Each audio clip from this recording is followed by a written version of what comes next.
శ్రీ గణేశాయ నమః. శ్రీమాత్రే నమః. శివాయ గురవే నమః. యో ధత్తే భువనాని సప్తగుణవాన్ స్రష్టా రజః సంశ్రయః సంహర్తా తమసాన్వితో గుణవతీం మాయామతీత్య స్థితః సత్యానందమనంత బోధమమలం బ్రహ్మాది సంజ్ఞాస్పదం నిత్యం సత్వం సమన్వయాదధిగతం పూర్ణం శివం ధీమహి. శ్రీ గురుభ్యో నమః. ప్రియ భగవద్బంధువులారా, గత 30 రోజులుగా మనం శివమహాపురాణాన్ని అత్యంత భక్తి శ్రద్ధలతోటి ఈశ్వరుడి యొక్క అనుగ్రహంతో శ్రవణం చేస్తూ ఉన్నాం. నిన్నటి రోజున మనం కోటి రుద్ర సంహితలో శివ సహస్రనామాల యొక్క కొరవ,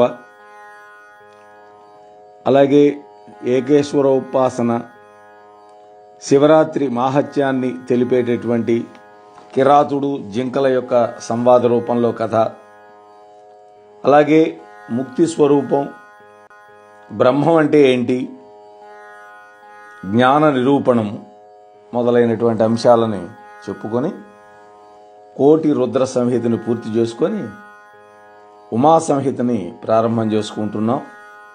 ఈ 31వ భాగంలో శ్రీ గౌరీ శంకరాభ్యాం నమః. గుణములకు అధిష్టానమైనటువంటి ఏ పరమేశ్వరుడైతే రజోగుణాన్ని ఆశ్రయించి 7 లోకాలను ధరించి పరిపాలిస్తున్నాడో, తమో గుణాన్ని ఆశ్రయించి సంహరిస్తున్నాడో, ఏ పరమేశ్వరుడు త్రిగుణాత్మకమైనటువంటి మాయకు అతీతుడై ఉన్నాడో అటువంటి సత్యస్వరూపుడు, ఆనందఘనుడు, సర్వపరిచ్ఛేద రహితుడు, జ్ఞానఘనుడు, సంసార దోష వర్జితుడు, బ్రహ్మ విష్ణు రుద్రులను పేర్లతో వ్యవహరించబడేవాడు, నిత్యుడు, సాత్విక భావాన్ని పెంపొందించుకోవటం కోసం ప్రయత్నింప తగినవాడు, అలాగే అటువంటి సాత్విక భావాన్ని పెంపొందించుకోవటం వలన మాత్రమే లభించేవాడు పూర్ణుడు అయినటువంటి శివుణ్ణి మేము ధ్యానిస్తున్నాము అని మనం ఈరోజు చెప్పుకున్నటువంటి ప్రార్థనా శ్లోకానికి వ్యాఖ్యానం. ఇందులో శ్రీకృష్ణుడు ఉపమన్య మహర్షి మధ్య జరిగినటువంటి సంవాదంతో మనం ప్రారంభం చేద్దాం. సూత మహర్షి శ్రద్ధగా శ్రవణం చేస్తున్నటువంటి శౌనకాది మహర్షులతోటి, ఓ తపోధనులారా, మా గురువుగారైనటువంటి వ్యాస భగవానుడు సనత్ కుమారుడి వల్ల తెలుసుకున్నటువంటి ఉమా సంహితని నేను మీకు చెబుతున్నాను, వినండి. పూర్వం వసుదేవ నందనుడైనటువంటి శ్రీకృష్ణ పరమాత్మ పుత్రుల కోసం శివుడిని గురించి తపస్సు చేయాలి అని కైలాసానికి వెళ్ళాడు.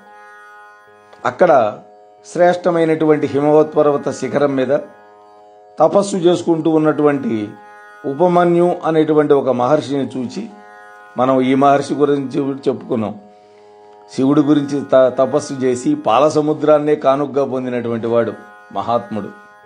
తల్లి యొక్క ఉపదేశం మేరకు వెళ్ళి తపస్సు చేసి శివుణ్ణి మెప్పించి పాల సముద్రాన్ని అనుగ్రహంగా పొందాడు. అటువంటి ఉపమన్యు మహర్షిని చూచి భక్తితోటి 2 చేతులు జోడించి ప్రణామం చేసి వినయంగా ఈ విధంగా ప్రశ్నించాడు కృష్ణ పరమాత్మ. ఓ ఉపమన్య మహాత్మా, నీవు మహాప్రాజ్ఞుడివి, శివభక్తుల్లో అగ్రగణ్యుడివి. నేను పుత్ర సంతానం కోసం శివానుగ్రహాన్ని పొందగోరి ఇక్కడికి వచ్చాను. భక్తులకి సర్వదా ఆనందాన్ని కలిగించే శివుడి యొక్క మహిమని, శివతత్వాన్ని, నీ యొక్క అనుభవాన్ని నీ యొక్క ముఖకమలం నుండి వినాలి అని నేను ఉవ్విళ్ళూరుతున్నాను. ఆ పైన నీవు చెప్పిన దాన్ని చక్కగా మనసుకు పట్టించుకొని నేను శివుడిని గురించి తపస్సుకు ఉపక్రమిస్తా. శివానుగ్రహం లేకపోతే ఈ లోకంలో ఎటువంటి అభ్యుదయాన్ని మానవులు పొందలేరు కదా. శ్రీకృష్ణుడి యొక్క భక్తికి వినయానికి సంతోషపడి ఉపమన్యుడు శివుడిని మనస్సులో ధ్యానించుకొని ఈ విధంగా చెప్పాడు. మహాశైవాగ్రగణ్యుడు అయినటువంటి ఓ వాసుదేవా, చూడండి సంబోధన, శివుడిని ఆరాధించే వాళ్ళలో అగ్రగణ్యుడు నీవు అని సంబోధించాడు. వినవయ్య, మహేశ్వరుని యొక్క మహిమను నేను ప్రత్యక్షంగా చూశా. నేను తపస్సు చేస్తుండగా సమస్త పరివార సహితుడైనటువంటి శంకరుడిని, ఆయన యొక్క ఆయుధాలను దర్శించాను. బ్రహ్మదేవుడు, విష్ణుమూర్తి, ఇంద్రాది దేవతలు తమ యొక్క కరకమలాలను జోడించి శిరస్సున కీలించి ఆయనను పర్యవేక్షించి స్తోత్రం చేస్తూ ఉండగా నేను దర్శించాను. ఆ సుందరమైన దృశ్యాన్ని తన్మయత్వంతో దర్శించాను. తన యొక్క స్వరూపంలో 3 అంశాలతో ప్రకాశించేవాడు, నిత్యానంద స్వరూపుడు, ఒక అంశ చేత జగద్రూపంగా ప్రకటనమైనవాడు, మహాదంస్ట్ర గలవాడు, అగ్నిజ్వాలా మండితుడు, సహస్రకోటి మార్తాండ మండల తేజో విరాజమానుడు, అంటే 1000 కోట్ల మంది సూర్యుడిలాగా ప్రకాశించేవాడు, సహస్రాక్షుడు, సహస్రపాదుడు, సహస్రానేక దివ్యాయుధ సంపన్నుడు, విరాట్ స్వరూపుడు అయినటువంటి శంకరుడు యొక్క దివ్య రూపాన్ని ఆయన అనుగ్రహం వల్ల నేను దర్శించగలిగాను. కల్పాంతంలో సర్వ జగత్తును ఆయన ఉపసంహరిస్తాడు. ఆయన చెంత పరమ గుహ్యమైనటువంటి ఆయన శూలాన్ని నేను దర్శించాను. ఆ శూలానికి విజయము అని పేరు. అది భూమిని చీల్చగలదు, సముద్రాలను ఇంకింపజేయగలదు, జ్యోతిర్మండలంలోని నక్షత్రాలన్నింటినీ సూదితో పువ్వులను గుచ్చినట్లుగా పూలదండలాగా గుచ్చగలదు.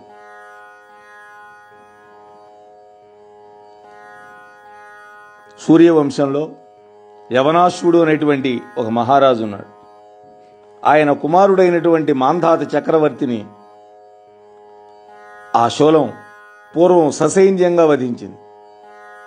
బలగర్వితుడైనటువంటి లవణాసురుడు పూర్వం శత్రుఘ్నుడికి యుద్ధానికి ఆహ్వానించగా క్షణంలో ఆ రాక్షసుని సంహరించింది. పరశురాముడు ఏ యొక్క గండ్రగొడ్డలతో 21 సార్లు దుష్ట క్షత్రియ కులాన్ని నరికాడో,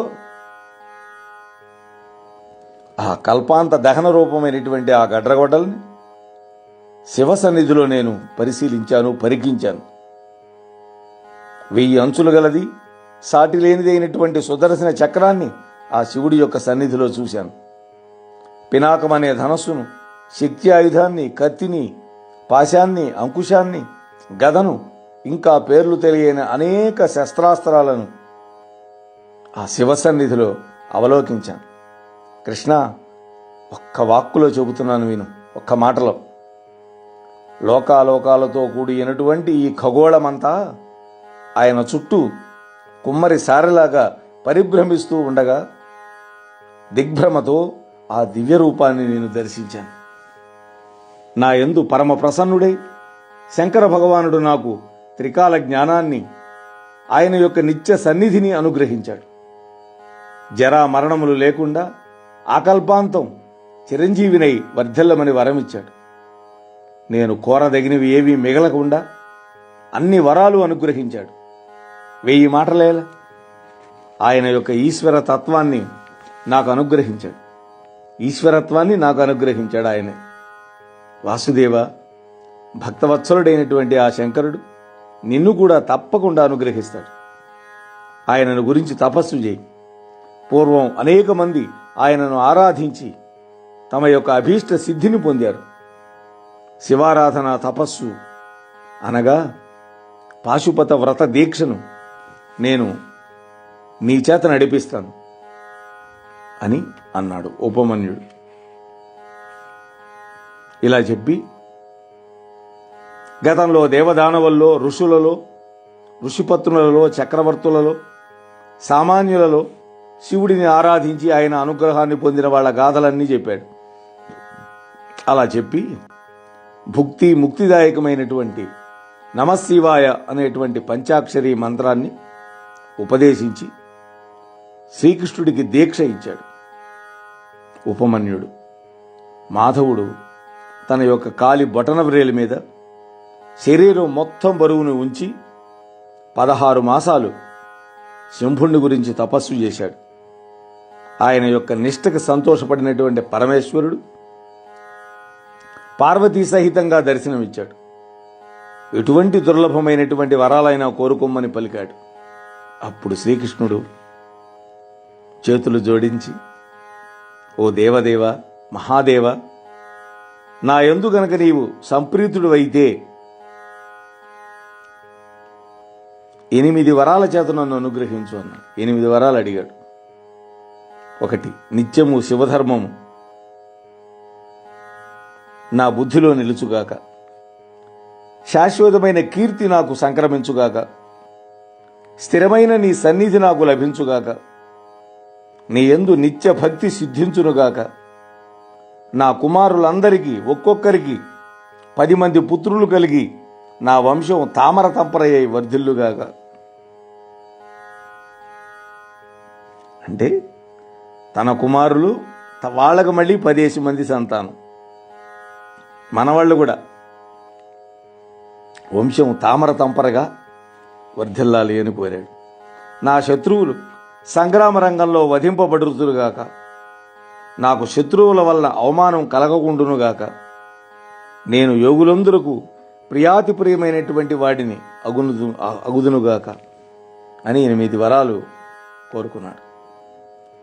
శూలపాణి అయినటువంటి శంకరుడు వాటన్నిటికీ తథాస్తు అని పలికి, కృష్ణ, నీకు నా అనుగ్రహం వల్ల పరాక్రమశాలి అయినటువంటి కుమారుడు పుడతాడు. అతడికి సాంబుడు అని పేరు పెట్టు. చూడండి, సా అంబ పార్వతీ పరమేశ్వరుల యొక్క కలిపిన పేరు అది, సాంబుడు. ఆ కుమారుడు పూర్వజన్మలో ప్రళయకాలమందలి ఆదిత్యుడు, ప్రళయకాలంలో సూర్యుడే సాంబుడు. మునులు అతన్ని మనుష్యుడు కొమ్మని శపించిన కారణంగా ఆ సూర్యుడు, ఆ ఆదిత్యుడు నీకు పుత్రుడిగా పుట్టబోతున్నాడు అని చెప్పి శంకరుడు నిష్క్రమించాడు. అంతటా పార్వతీదేవి కృష్ణుడిని కృపాతరంగితమైనటువంటి లోకనం చేసి, అంటే చూసి సుధామధురంగా ఇట్లా పలికింది, ఓ వాసుదేవ, నీ ఈశ్వర భక్తికి తపస్సుకి సంతోషపడ్డాను. నా నుండి కూడా దుర్లభమైనటువంటి వరాలు పొందు అని ఆ తల్లి కూడా అడిగింది. దానికి కృష్ణుడు ఆనందపడి భక్తియుక్తుడై, జగన్మాత, నీ దయకు పాత్రున్నయ్యాను, అదే 10,000. అయినా వరాలకు ధనార్జనకు ఇక చాలు అనటం ఉండదు కదా. నాకు ఎన్నడైనా బ్రాహ్మణులపైన ద్వేషము కలగకుండునుగాక. ఏమి వరం కోరాడో చూడండి. సర్వకాల సర్వావ్యవస్థలయందు బ్రాహ్మణుల పట్ల భక్తి స్థిరమై నిలుచునుగాక. మంగళకరమైనటువంటి గోబ్రాహ్మణ సేవను సర్వదా నేను చేసేదనుగాక. నా తల్లిదండ్రులు సంతోషముగా ఉందురుగాక. సర్వ ప్రాణులయందు నేను అనురాగాన్ని కలిగి ఉందునుగాక. మీ ఆది దంపతుల యొక్క దర్శన భాగ్యం వల్ల నా వంశంలో యోగ్యమైనటువంటి సంతానం కలుగునుగాక. నేను 100 యజ్ఞాలను చేసి ఇంద్రుణ్ణి, దేవతలను సంతోషపెట్టుదునుగాక. నేను ఇంటిలో సర్వదా యతులకు మరియు అతిథులకు శ్రద్ధతోటి పవిత్రమైనటువంటి భోజనాన్ని సమర్పించునుగాక. నేను స్త్రీల యొక్క ఉద్ధరణకి కారకుడిని అవుదునుగాక. నాకు అందరి యందు సమభావం ఉండుగాక. మీ దంపతులు నాకు సర్వదా రక్షకులై ఉందురుగాక. ఈ వరాల అమ్మవారి దగ్గర నుంచి పొందాడు. ఈ విధంగా ప్రార్థించినటువంటి శ్రీకృష్ణుణ్ణి అన్ని విధాలుగా అనుగ్రహించి ఆది దంపతులు ఇద్దరు కూడా అంతర్ధానమైనారు. వాసుదేవుడు సఫల మనోరథుడై ఉపమన్యు మహర్షికి కృతజ్ఞతలను వెల్లడించి ఆయన నుండి సెలవు తీసుకొని మనస్సులోనే శివ సహస్రనామాలను పఠించుకుంటూ ద్వారకా నగరాన్ని చేరి ఇష్టకథా వినోదాలతో సుఖంగా ఉన్నాడు. ఓ శౌనకాది మునులారా, ఈ సర్వ జగత్తు ఈశ్వరుడి యొక్క మాయ చేత కప్పబడి ఉంది. 8 విధాలైనటువంటి పుట్టుక గల దేవజాతులు, ఒకే ఒక విధానంలో పుట్టుక గల మనిషి జాతి, 5 విధాలుగా పుట్టుక ఉన్నటువంటి పశుపక్షాదులు, మొత్తం 14 విధాలైనటువంటి జన్మలున్నాయి. ఆ జీవులన్నీ శివుడి నుండే ఉత్పన్నమవుతున్నాయి, తిరిగి ఆయనలోనే సంలీనమవుతున్నాయి. ఆయన మాయను ఎవరూ దాటలేరు. ఓ మహర్షులారా, శివమాయ ప్రభావం వల్ల లోకపాలకుడైనటువంటి విష్ణువు కామమోహితుడై పరకాంతాసక్తి చేత శాపగ్రస్తుడయ్యాడు. సకల దేవతలకి సార్వభౌముడైనటువంటి ఇంద్రుడు తన కనుసన్నలలో మెలిగేటటువంటి రంభ, ఊర్వశి, మేనక మొదలైనటువంటి దివిజ సుందరులను కాదని ఒక తాపసికి ఇల్లాలి కోసం తాపత్రయపడి చీకటి తప్పు చేసి ఆ తపస్వి చేత శపింపబడి ఒళ్ళంతా కళ్ళు తెచ్చుకున్నాడు. సర్వాన్ని పవిత్రీకృతం చేసేటువంటి అగ్నిదేవుడు కూడా కామానల పీడితుడయ్యాడు. జగత్ప్రాణుడైనటువంటి వాయుదేవుడు మన్మథ ప్రతాపానికి లొంగి పరాంగనాసక్తుడైనాడు. జ్ఞానాశ్రయుడు, కర్మసాక్షి అయినటువంటి సూర్యుడు కుసుమ కోదండుని యొక్క బారిని పడి, అంటే కుసుమ కోదండు అంటే మన్మధుడు, అన్యకాంతాసక్తుడై ఔన్నత్యాన్ని కోల్పోయినాడు. చంద్రుడు మదనబాణ పీడితుడై గురుపతిని అపహరించి తన శీలానికి కళంకం తెచ్చుకున్నాడు. ఫలితంగా బుధుడు జన్మించాడు. మిత్రావరుణులు ఘోరమైన తపస్సును చేసి కూడా ఊర్వశిని చూచి మన్మథ తాపానికి లోనయ్యారు. ఫలితంగా మిత్రుడికి వశిష్ఠుడు, వరుణదేవుడికి అగస్త్యుడు పుట్టారు. బ్రహ్మమానసపుత్రుడైనటువంటి దక్షుడి యొక్క సోదరి యందు చిత్త చాంతల్యాన్ని పొందాడు.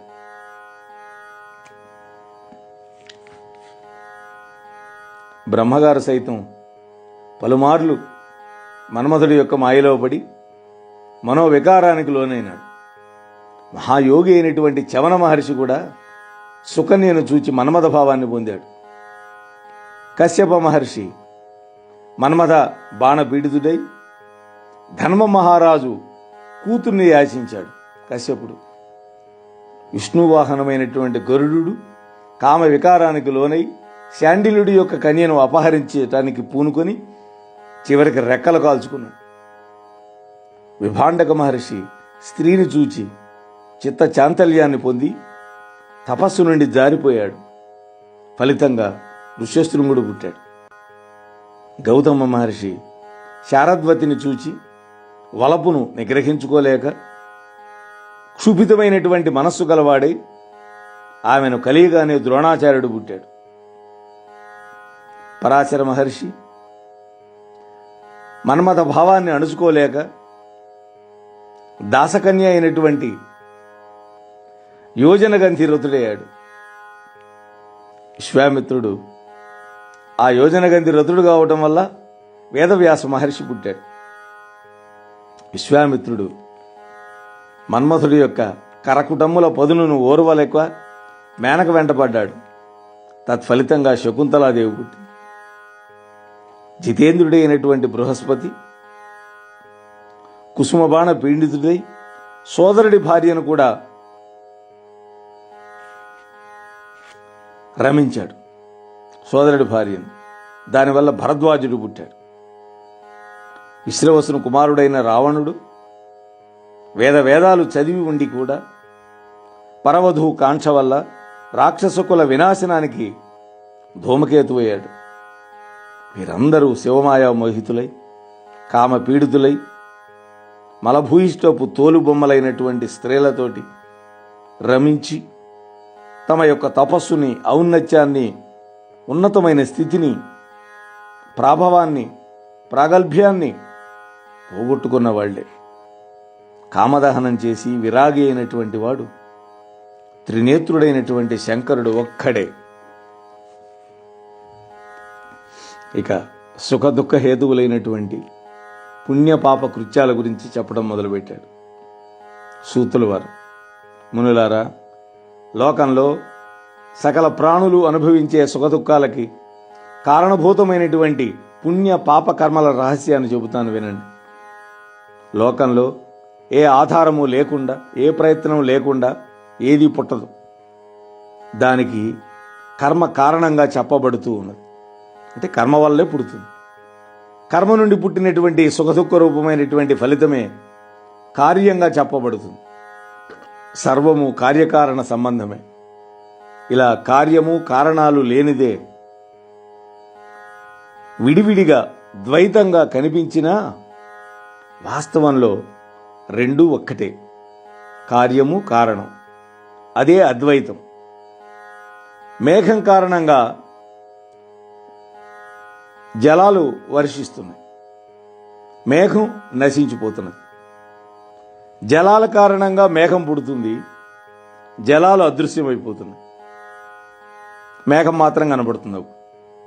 బీజం కారణంగా వృక్షం పుడుతుంది, బీజం నశించిపోతుంది. వృక్షం కారణంగా మళ్ళీ బీజాలు ఉద్భవిస్తున్నాయి, వృక్షం నశించిపోతుంది. సృష్టి అంతా కూడా అద్వైతమే. ద్వైతం అనేది ఎక్కడా లేదు. రెండు వస్తువులు ఉన్నాయనుకోవటం కేవలం భ్రమాభ్రాంతి.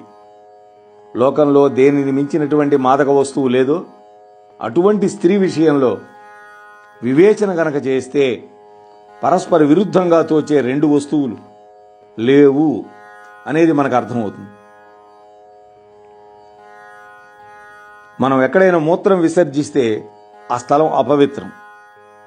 ఎంతటి వారైనా కామదాసులైనా అక్కడనే కదా రమించి ఆనందాన్ని పొందుతున్నారు. అదే అపవిత్రము, అదే పవిత్రం కూడా. అదే రక్తి విరక్తి రెండు కూడా కారణరూపమైనటువంటి కర్మల నుండి కార్యరూపమైనటువంటి సుఖదుఖాలు పుడుతున్నాయి. ఫలాల అనుభవం పూర్తి కాగానే కర్మబీజం నశించిపోతుంది. కర్మఫల రూపమైనటువంటి సుఖదుఖాలను అనుభవించేటప్పుడు తిరిగి పుణ్యపాప రూపకమైనటువంటి కర్మలు మనం చేస్తున్నాం. ఈ విధంగా కర్మ నుండి ఫలం, ఫలం నుండి కర్మ పుట్టి సృష్టి యొక్క చక్రం నడుస్తూ ఉంటుంది. అయితే దీనికి అంతం లేదా? కర్మబంధం నుండి విముక్తి ఎప్పుడు జరుగుతుంది అంటే ఉన్నది. సర్వానికి శివుడే కారణం అనేటువంటి శివజ్ఞానం కలిగి సర్వమైనటువంటి కర్మలను శివార్పణ బుద్ధితోటి, నిష్కామ బుద్ధితోటి కనుక చేసి వాటి ఫలాలను కూడా శివుడికే అర్పిస్తే అప్పుడు మోక్షం లభిస్తుంది. అంటే మన ఖాతాలో ఏం మిగలదు. శివుడి యొక్క జ్ఞానాగ్ని సంపర్కం కర్మలకు కలిగినప్పుడు అవి పునర్జన్మ హేతువులు కావు. అగ్ని యొక్క సంపర్కం వల్ల వేసినటువంటి విత్తనాలు మొలకెత్తవు కదా. బాండ్లీలో వేయించాం విత్తనాలు, తీసుకెళ్ళి నాటాం, అవి మొలకెత్తవు. అదే మోక్షం. ఇప్పుడు మీకు విధి నిషేధ రూపమైనటువంటి పుణ్యపాప కర్మల గురించి, దాని ఫలితాల గురించి, స్వర్గ నరకాదుల గురించి సంగ్రహంగా చెబుతాను వినండి. మానసిక, వాచిక, కాయిక పాపాలని 3 విధాలు ఉన్నాయి. అంటే మనస్సుతో చేసేవి, మాటతో చేసేవి, శరీరంతో చేసేవి. మనస్సులో పరస్త్రీ, పరుల యొక్క ధనం కోరుకోవటం, పరులకు హాని తలపెట్టడం, చేయకూడనటువంటి పనుల యందు పట్టుదల కలిగి ఉండడం, ఈ 4 కూడా మానసికమైన పాపాలు. అలాగే అనుచితంగా ప్రలాపించటం, అబద్ధాలు చెప్పటం, అప్రియం చెప్పటం, పరోక్షంలో చాడీలు చెప్పటం, ఈ 4 కూడా వాచిక పాపాలు. తినకూడనటువంటి పదార్థాలు తినడం, హింసించడం, వ్యర్థ కార్యములందు లగ్నమైపోవడం, పరుల యొక్క ద్రవ్యాన్ని దొంగతనం చేయడం, ఈ 4 కూడా శరీరంతో చేసే పాపాలు. ఈ విధంగా 12 విధాలైనటువంటి ప్రధాన పాపాలు ఉన్నాయి. వీటిలో గల అవాంతర భేదం వల్ల పాపాలు అనంతం. వాటి వల్ల సంప్రాప్తించే నరకయాతనలు కూడా అనంతమే. శివుడిని, శివభక్తులను, తల్లిదండ్రులను, గురువును, వేదాన్ని, బ్రాహ్మణులను, సత్పురుషులను, శాస్త్రాలని, గ్రహాలని, అన్నం పెట్టిన వాళ్ళని, పంచభూతాలను ఎవరైతే నిందిస్తారో వాళ్ళకి నరకం నిశ్చయం. వేట, జోదం, సురాపానం, దేవబ్రాహ్మణ ద్రవ్యాపహరణ అంటే దేవుళ్ళ యొక్క, బ్రాహ్మణుల యొక్క ద్రవ్యాన్ని అపహరించడం, ఇతరుల యొక్క ఆస్తికి నష్టం కలిగించడం, ఇవన్నీ మహాపాతకాలు, నరకానికి హేతువులు అవుతాయి. ఆస్తిని పంచుకోవడంలో దాయాదులను మోసం చేయడం, దురహంకారాన్ని కలిగి ఉండడం, చేసిన మేలు మర్చిపోవటం, ఇంద్రియ భోగాల యందు అధికమైన ఆసక్తి కలిగి ఉండడం, కన్యను, పరస్త్రీని చెడగొట్టడం, నీటిని కలుషితం చేయడం, మోసగించి వైద్యం చేయడం. చూడండి, ఇవాళ జరిగేదే అది. స్వధర్మాన్ని విడిచిపెట్టి పరధర్మాన్ని స్వీకరించడం మన వాళ్ళు చేస్తున్నారు. కొంతమంది రగ్గులకి, దుప్పట్లకి ఏదో ఆశపడుతున్నారు, వాళ్ళు ఇచ్చే డబ్బుకో. తూకంలో మోసం చేయటం, బాటసారులకి ఆటంకాన్ని కలిగించడం, ఇవన్నీ కూడా మహాపాపాలే. అట్లాగే పరోపకారమే పుణ్యం, ఇతరులకు ఉపకారం చేయటం. పరపీడనమే పాపం. పుణ్యానికి ఫలం స్వర్గం, పాపానికి ఫలం నరకం. నరకాల పేర్లు కూడా కొన్ని చెప్పాడు. రౌరవ నరకం, మహారౌరవం, సుఘోరం, మహాతమస్సు, విలోమం, కంటకం, తీవ్రవేగం, కరాలం, ప్రకంపనం, మహావక్రం, కాలసూత్రం, సూచీముఖం, బాధకం, కుంభీపాకం, సుపాకం, క్రకచం, అతిదారుణం, అంగార రాశిభవనం, మహాసంవర్తకం, తప్త జంతువు, పంకలేపం, కుంభీపాకం ఇత్యాదులు అనేకం ఉన్నాయి. మునులారా, ఈ జన్మలో, జన్మాంతరంలో సుఖాలు కోరుకునే మానవుడు ఆచరించవలసినటువంటి కొన్ని శుభకర్మల గురించి చెబుతాను, వినండి. లోకంలో ప్రతి మానవుడు తన పేరు ప్రఖ్యాతులు, కీర్తి ప్రతిష్టలు మరణానంతరం కూడా శాశ్వతంగా ఉండాలని కోరుకుంటాడు. సహజమేగా. అందుకనే ఎక్కడ విరాళం ఇచ్చినా పెద్ద పెద్ద బోర్డులు, పేర్లు చెక్కించటం, ఇవన్నీ ఉంటున్నాయి. తన యొక్క వంశం ఆకల్పాంతం వర్ధిల్లాలని ఆశిస్తాడు. తన సంతానం తామరతంపరగా వృద్ధి చెందాలని కోరుకుంటాడు. మరణించిన తర్వాత శాశ్వతమైనటువంటి కీర్తి ప్రతిష్టలు కోరుకునే వాళ్ళకి సప్త సంతాన ప్రతిష్టలు చెప్పారు. 7. మొదటిది పుత్రుడు, 2 శివాలయ ప్రతిష్ట, 3 భగవంతుడి యొక్క అర్చన కోసం ఒక తోటను ఏర్పాటు చేయడం, చెరువు తవ్వించటం, బావి తవ్వించటం, సత్రం కట్టించటం. ఎవరైనా ఒక కవి మంచి కావ్యం రాస్తే దాన్ని స్వీకరించటం, తగిన ధనం ఇచ్చి, దాన్ని కృతి స్వీకారం అంటారు. ఈ సప్త సంతానాలలో కూడా నశించకుండా ఉండేది కృతి ఒక్కటే. కృతి అంటే కావ్యం, గ్రంథం. ఉత్తముడైనటువంటి పండిత కవి రచించినటువంటి ఉత్తమ కావ్యానికి నాశనం లేదు. ఏనాడో రచించినటువంటి వాల్మీకి రామాయణం, వేదవ్యాస ప్రణీతమైన మహాభారతం, 18 పురాణాలు, మరి కాగితం లేని రోజుల్లోనే అవన్నీ వచ్చినాయి తాటాకుల మీద. మరి అవి ఇవాళకి ఉన్నాయి, వాటికి నాశనం లేదు. అలాగే అష్టదిగ్గజాలు వాళ్ళు రాసిన కావ్యాలు. మునులారా, డబ్బున్న వాళ్ళు లేని వాళ్ళకి ఏదైనా ఇచ్చి సహాయం చేయొచ్చు. లోకంలో దానము, ధర్మం అని 2 మాటలు ఉన్నాయి. వేదశాస్త్రాలని పోషించే నిమిత్తం ఆ శాస్త్రాలలో, వేదంలో నిష్ణాతులైనటువంటి వాళ్ళు, ఉత్తమ గుణశీల గుణములు కలిగినటువంటి విప్రులకి సత్కార రూపంలో ఇచ్చేదాన్ని దానం అంటారు.